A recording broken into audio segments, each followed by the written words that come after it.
Salut les gars, je vais vous montrer vos premiers pas sur Wike en commençant par créer votre premier compte. On va à la section Essayer gratuitement où vous mettrez votre email. On clique encore sur Essayer gratuitement et voilà, votre premier compte est créé. Ici, vous devez entrer votre nom complet et celui de l'entreprise pour laquelle vous travaillez. On accepte les conditions, on choisit le pays de résidence, puis on clique sur Suivant. Ici, on indique le nombre d'employés dans l'entreprise et de collaborateurs sur Wike. On clique sur Suivant. C'est important pour bien s'organiser. Indiquez votre équipe et votre poste dans cette équipe. On clique sur Suivant. Ici, on vous demandera votre expérience avec les CRM, si vous en avez déjà utilisé et si vous comprenez leur fonctionnement. Si c'est votre première fois, je vous conseille de mettre débutant. On vous demandera un nom pour un premier projet. Cliquez sur Suivant après avoir nommé le projet, puis on vous demandera d'y ajouter des tâches. Cliquez sur Suivant. On vous présentera 3 vues, tableau, Gantt ou CRM. Pour l'instant, je vais choisir le tableau. Cliquez sur Suivant. Ici, vous pouvez créer votre équipe en ajoutant les emails des personnes à inviter et leur attribuer le rôle que vous pensez qu'elles ont dans l'entreprise. Plus tard, vous pourrez inviter d'autres personnes comme montré dans d'autres tutoriels. Ce n'est pas indispensable maintenant, vous pouvez passer à l'étape suivante. Une fois ces étapes terminées, cliquez sur le X en haut à droite pour finaliser la création de votre compte. Comment configurer le logiciel Wrike? Pour cela, cliquez sur l'icône en haut à gauche, puis sur Paramètres. Là, vous verrez diverses options. D'abord le profil, où vous pouvez modifier vos infos personnelles et configurer l'espace selon la langue et la région. Ensuite, pour organiser votre espace, les tâches et sous-tâches, comme vous souhaitez les créer. Pour chaque tâche, vous pouvez définir différents aspects ainsi que sa durée souhaitée. Enfin, la section Connexion et sécurité permet de changer votre email et votre mot de passe si nécessaire. Il y a aussi l'agenda de travail dans les paramètres personnels et dans la gestion de compte. Dans le personnel, je peux changer l'agenda de travail. J'en ai 2 créés, comme vous pouvez le voir ici. Les jours où je ne travaille pas sont en rouge. Si je vais à l'autre programme et change l'agenda, vous verrez qu'il se modifie car je crée un nouvel agenda via la gestion des comptes. Dans Gestion des comptes, Agenda, on peut ajouter et modifier les programmes comme les heures par jour, la semaine de travail et aussi les jours fériés dans ces calendriers. Si je change et reviens ici, je passe au programme spécifique. Vous voyez maintenant les jours fériés. On peut aussi marquer les jours où on a fait des heures sup pour tout bien organiser. Ensuite, on a la section d'information. Le compte n'est pas crucial, mais celui-ci l'est, la préférence d'email. Dans cette section, on peut configurer que si on envoie un email à cette adresse write.com depuis un certain mail, ça crée une tâche dans l'espace ou dossier choisi avec le type de tâche voulu. On peut le faire avec différents mails comme on veut. On peut aussi ajouter des réglages de notification, comme ici pour un autre mail qu'on choisit. On peut créer un mail pour les notifications et choisir les mises à jour de tâches qu'on veut recevoir. Par exemple, si on veut être notifié quand un dossier ou une tâche qu'on suit est partagé avec quelqu'un de nouveau, on cliquerait sur la coche, puis sur Enregistrer. Désormais, à chaque action, je recevrai une notif. Vous avez plein d'options à explorer selon vos besoins. Dans les paramètres perso, on a aussi l'apparence qu'on peut modifier pour plus de confort. Moi, j'ai choisi le thème sombre pour moins fatiguer mes yeux. Ensuite, dans la section utilisateur, on peut inviter des gens et les filtrer. L'agenda, on l'a vu. Ici, on peut créer des formulaires, des flux de travail, vus ailleurs. Champ perso et l'important, les automatisations. À chaque action, ça crée tout un événement, ces automatisations qu'on voit aussi dans d'autres vidéos sur notre chaîne. On peut voir et changer notre abonnement et modifier tous les paramètres de sécurité du compte. Il y a aussi cette section où on peut activer l'IA générative qui, si on l'applique, nous suggérerait des tâches répétitives qu'on pourrait automatiser au lieu de les faire manuellement. Comment fonctionne le logiciel Write? À gauche, vous voyez une barre d'outils. En haut de chaque projet ou tâche, vous aurez plus d'options que nous verrons bientôt.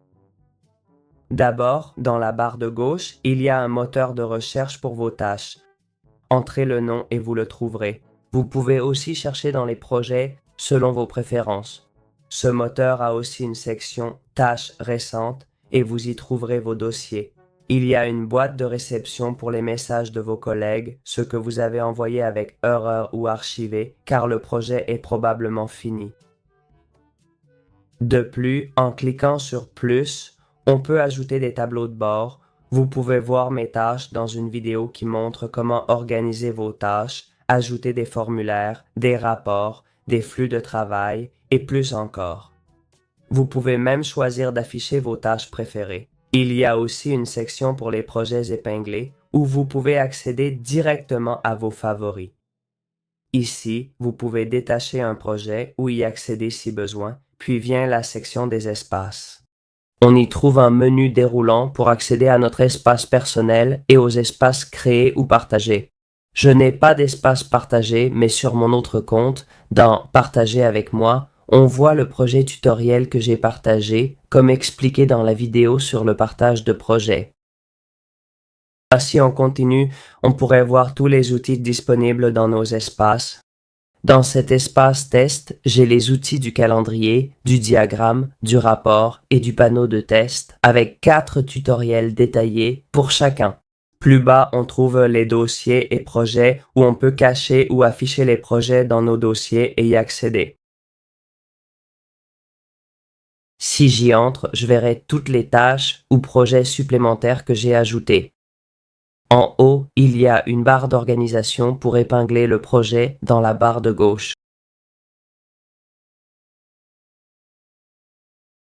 Comme je vous l'ai montré, en cliquant ici, on peut changer les vues, filtrer les tâches et projets, et on a aussi un tuto sur ça.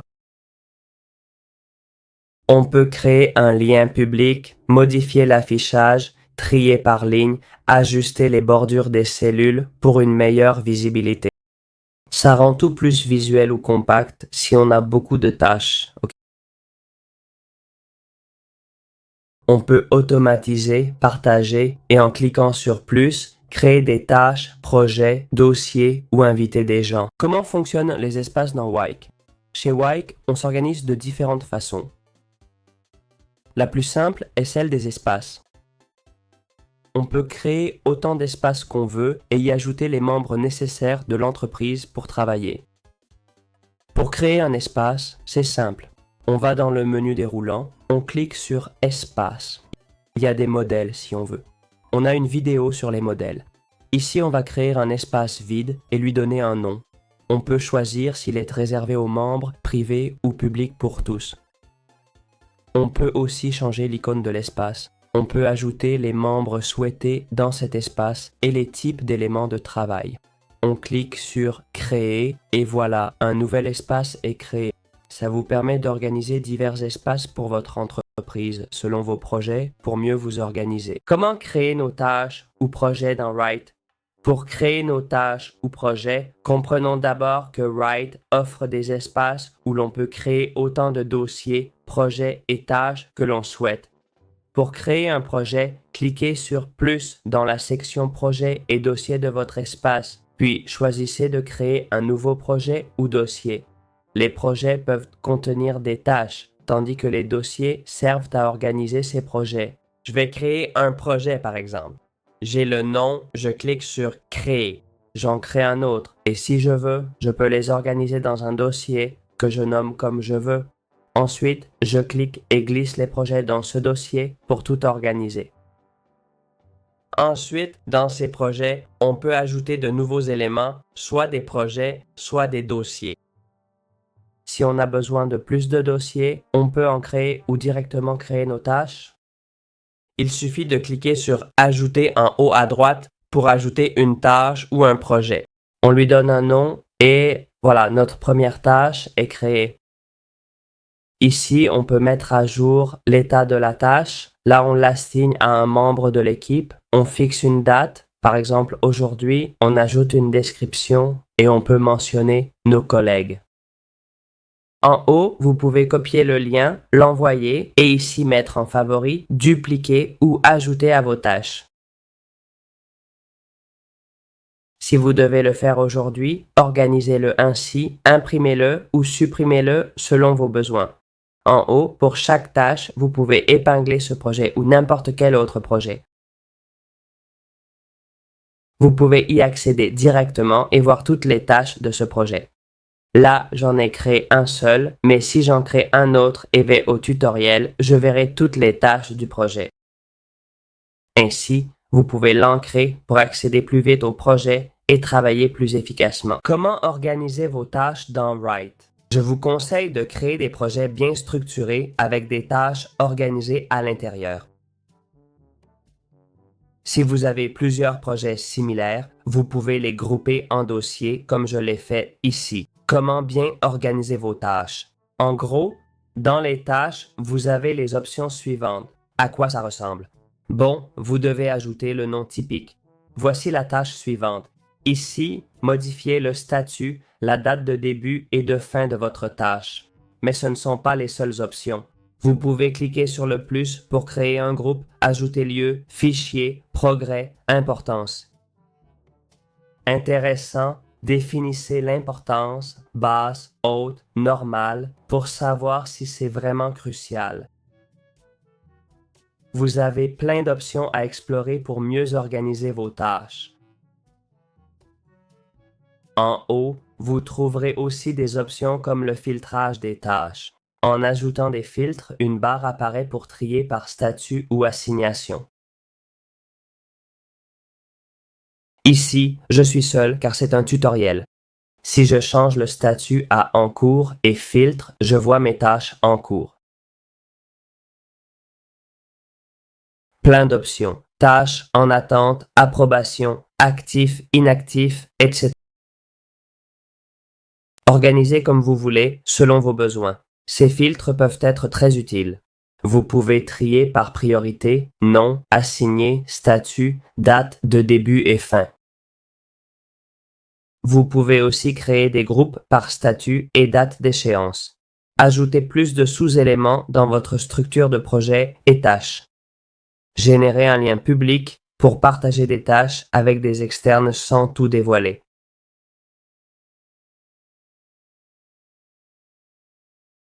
Ce lien limite l'accès à une section spécifique, préservant la confidentialité de votre travail. En haut à droite, le bouton Partage permet d'ajouter des personnes ou copier le lien. L'icône Plus permet d'ajouter tâches, projets, dossiers, espaces ou inviter des collaborateurs. Personnaliser le menu, créer des types de tâches avec icônes et noms personnalisés. Vous pouvez créer un nouveau type de tâche comme en attente. L'ajoutant, elle aura une icône distincte pour indiquer son importance actuelle. Comment partager vos projets et tâches dans Write? Pour partager, allez sur le projet voulu, puis en haut à droite où il y a Partager. C'est une option. Ajouter un membre ou inviter par mail. Par exemple, j'ai un profil test. On peut définir son rôle dans le partage et choisir l'élément à partager. On ajoute un message et on envoie. Maintenant, l'autre doit l'ouvrir. Voyons comment ça se passe. La personne reçoit l'invitation par Gmail avec votre message. Elle peut accepter ou non. Il accepterait l'invitation et comme vous voyez, le projet partagé apparaîtrait ici pour qu'il puisse travailler avec vous. Dans ce cas, comme nous serions les administrateurs, seuls nous pourrions modifier le projet, comme assigner des tâches, changer les états du projet, etc. Pour les états du projet, il peut les changer, mais l'attribution des tâches, seul l'administrateur peut le faire. Si on revient à notre profil, on pourrait repartager en cliquant sur l'icône, plus si on n'a pas partagé, puis sur Inviter. Ce serait exactement comme avant, mais depuis un autre endroit. Comment fonctionne le calendrier dans URI? Dans chaque espace, vous pouvez créer des outils, dont l'option Calendrier. on crée simplement un calendrier, on lui donne un nom et c'est fait. Dans ce calendrier, on ajoute des couches. Pour l'afficher, il faut au moins une couche. Ces couches servent à filtrer les infos qu'on veut voir dans le calendrier. Par exemple, je clique sur Plus, Nouvelle couche, État et j'ai 3 options. Intelligent par tâche, intelligent par projet ou classique sans aucun filtrage. Pour les intelligents, je choisis la source du filtrage. J'en ajoute autant que je veux. Si je veux inclure les tâches des sous-dossiers et choisir le type de filtrage, par exemple par statut, je vais tout activer.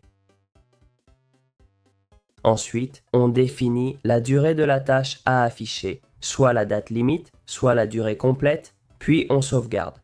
Comme vous voyez, j'ai une tâche créée dans un autre tuto sur l'organisation des tâches, sur la création de tâches. Vous voyez, j'ai filtré par statut et comme son statut est actif, elle apparaît ici. Je vais vous montrer un autre calendrier que j'ai créé, celui de test. Allons-y. Ici, j'ai 2 filtres, le normal, juste un test sans filtrage, et le filtre des tâches. Si je désactive le filtrage des tâches, aucune tâche créée n'apparaît dans le calendrier là où j'ai filtré. Je peux modifier ce filtrage en cliquant sur les 3 points, puis Configuration. Ici, je peux changer la source, en ajouter d'autres et ajuster le filtrage. Je clique sur Enregistrer et c'est modifié. Maintenant, vous voyez toutes les tâches créées. Je vais vous montrer celles du projet 1, les voici toutes. J'ai simplement créé un nouveau filtre pour afficher les tâches sans aucune indication supplémentaire. Pour plus de précision, je pourrais filtrer par exemple selon la date de début. Si j'ajoute un nouveau filtre au calendrier, une nouvelle couche pour le 10 janvier, je choisis le dossier test, inclus les sous-tâches et je filtre selon la date de début. Je peux par exemple n'afficher que les tâches de cette semaine, définir la durée souhaitée et enregistrer. Maintenant, si je masque les autres tâches, vous voyez uniquement celles prévues pour cette semaine. Comment fonctionnent les rapports dans Wired? Dans tout espace, on peut aller dans Outils et ajouter un rapport. Ici, on a plusieurs options. D'abord, on nomme le rapport, puis on choisit le type. Rapport personnalisé, tâches actives par assignation, état hebdo du projet, retard par assigné. Ce sont des modèles. Si on choisit un rapport personnalisé, on peut sélectionner la source de données d'où tirer le rapport. Projet, tâche, sous-tâche ou temps. On choisit aussi le format, tableau ou colonne, et le regroupement, ici, par état. Enfin, vous pouvez ajouter le filtre de votre choix. Ces filtres ressemblent beaucoup à ceux de la vidéo du calendrier dans ce guide. Vous pouvez choisir le filtre que vous préférez. Moi, je n'en mettrai pas et je vais le créer. En gros, ça générerait un rapport de tout ce qui se passe actuellement, de toutes nos tâches actives, comme je viens de le configurer. Selon vos filtres, vous obtiendrez différents rapports. Peut-être voulez-vous voir que ceux en cours ou un rapport sur le travail d'une personne spécifique. Vous pouvez filtrer comme bon vous semble et optimiser selon vos besoins. Vous pouvez aussi ajouter des groupes d'états par affectation, par date de création, pour un rapport bien plus visuel et rapide. Comment fonctionnent les panneaux de contrôle dans Write? Dans n'importe quel espace, vous pouvez ajouter un outil appelé panneau de contrôle. En gros, ce que vous allez faire, c'est avoir un raccourci rapide vers les options voulues ou créer une liste personnalisée. Par exemple, on a des modèles prêts comme une liste de tâches. Vous voyez ici, on a un panneau de contrôle pour cette liste de tâches. On peut ajouter plus de sections. On crée une nouvelle section, on a déjà la principale et celle du travail, on peut ajouter autant de sections qu'on veut et les widgets souhaités. Par exemple, si on veut une section pour le pourcentage de tâches accomplies, on peut l'ajouter. Là, j'ai 0 car je n'ai rien fait, mais vous verriez le pourcentage ici.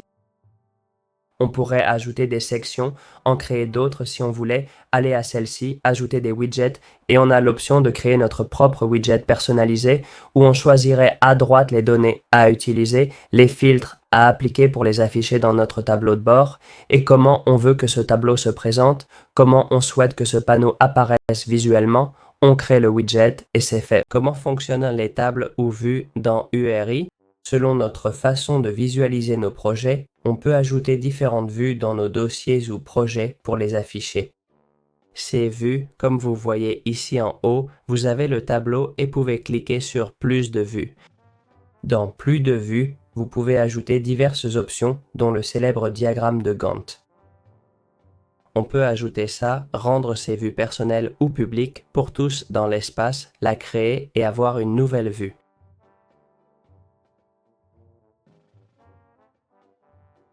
Cette vue est ajoutée au dossier, donc je vois le dossier, les projets dedans et leur contenu.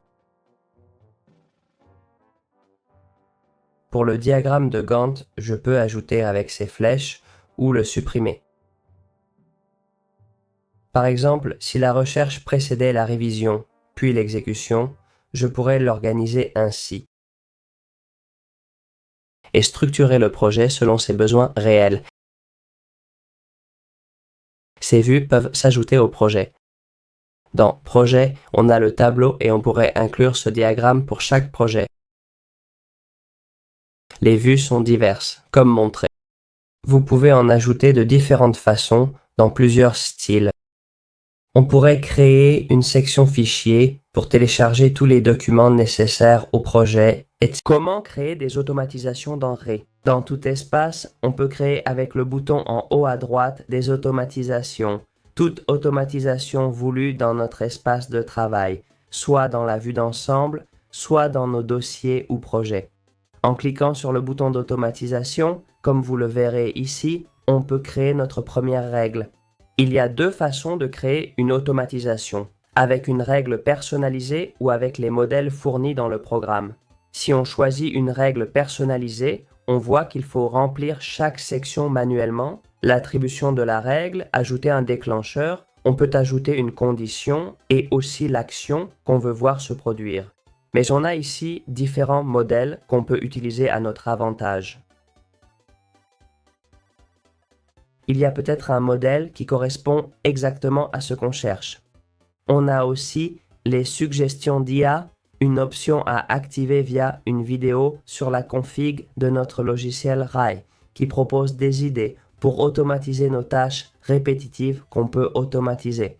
Par exemple, dans les dates, on a différents modèles. Le premier dit que quand l'état change à X, ça supprime la date limite de cette tâche ou projet. En cliquant, on voit tout le déclenchement préconçu, donc on n'a pas à le faire nous-mêmes. Ça nous demande à quoi appliquer la règle, tâche, projet ou en attente, une option que j'ai ajoutée, visible dans la vidéo sur la création de tâches.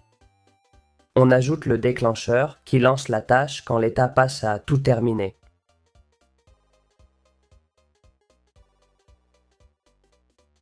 On peut ajouter une condition si on veut, mais je ne vais pas le faire ici.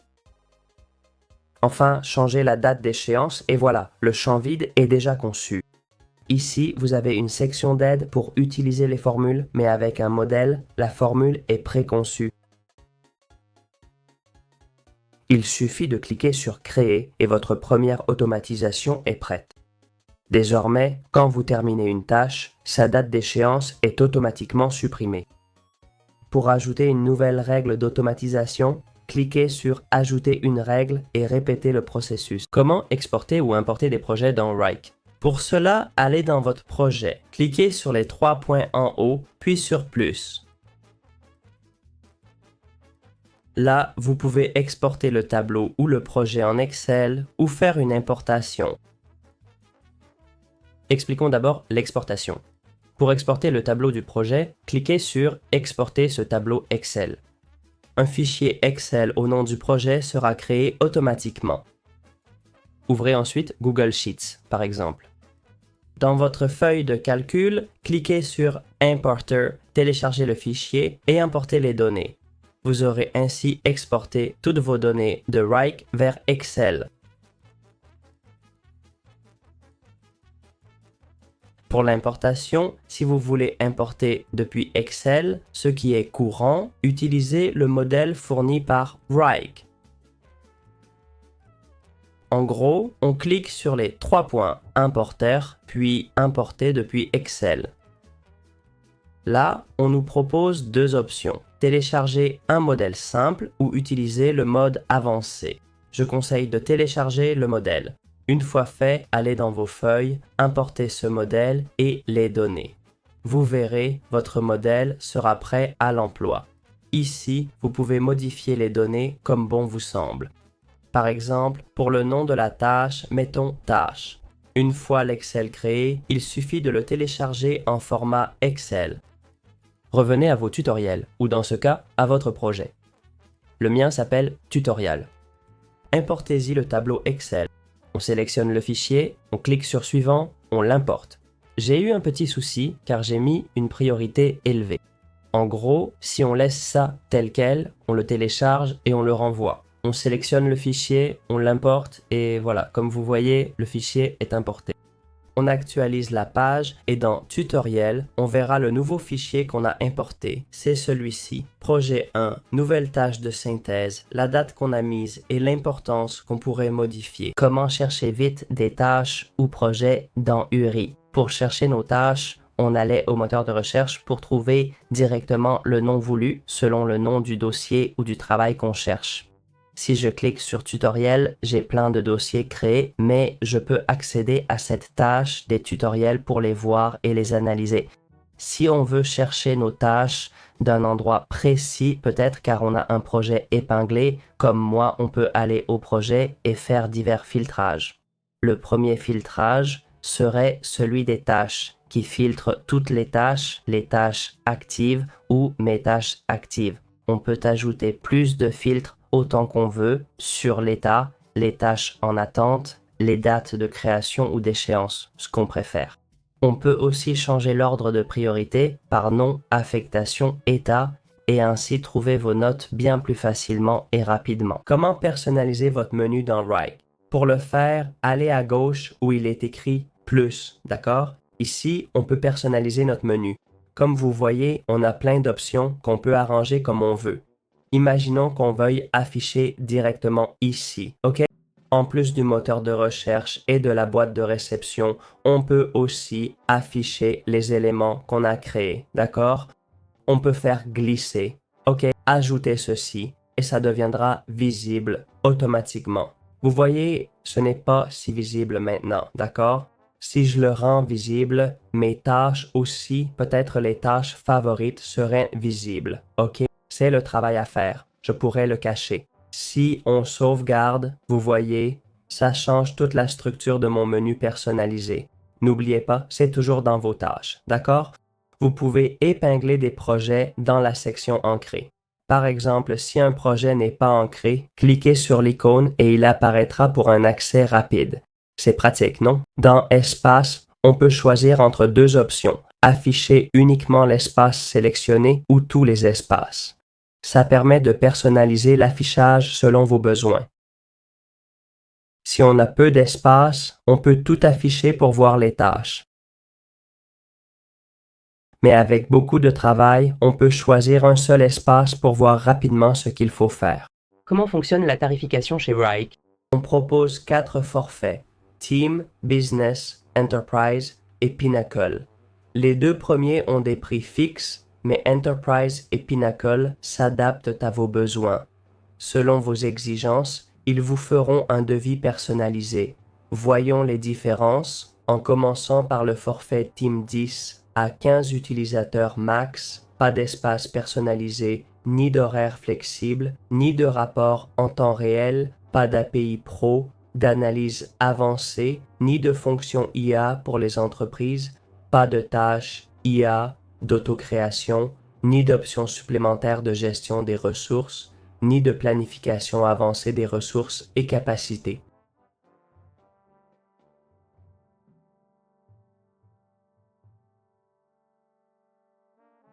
Dans le plan business, comme vous pouvez le voir, c'est de 500 à 200 personnes. Un point important est que ce plan, contrairement à l'autre, offre plus de Go par personne, soit jusqu'à 5 Go dans son espace de travail.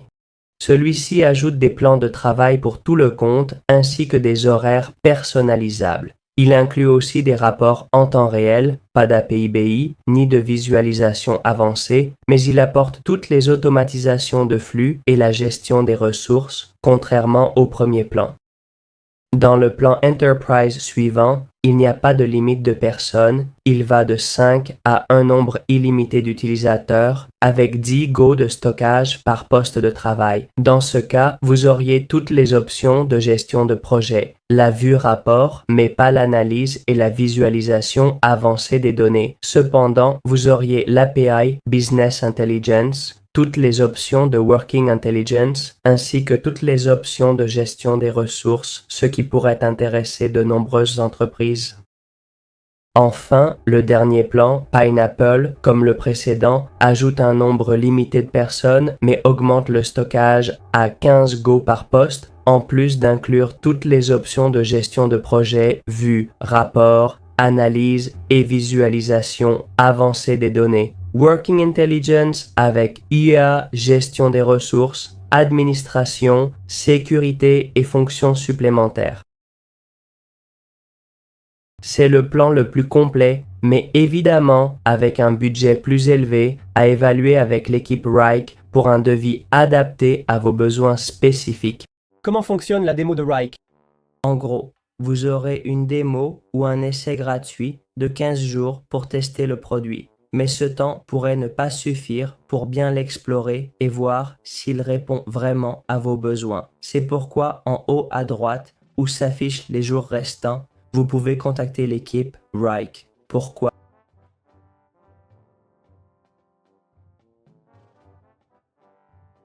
Pour demander plus de jours d'essai ou une démo plus complète, vous pouvez aussi le faire via Profil et Paramètres en cliquant sur Paramètres puis Abonnement dans Abonnement. Cliquez sur Demander un essai, ajoutez votre numéro et email. Demandez un essai, ils évalueront votre besoin et vous pourrez tester plus en profondeur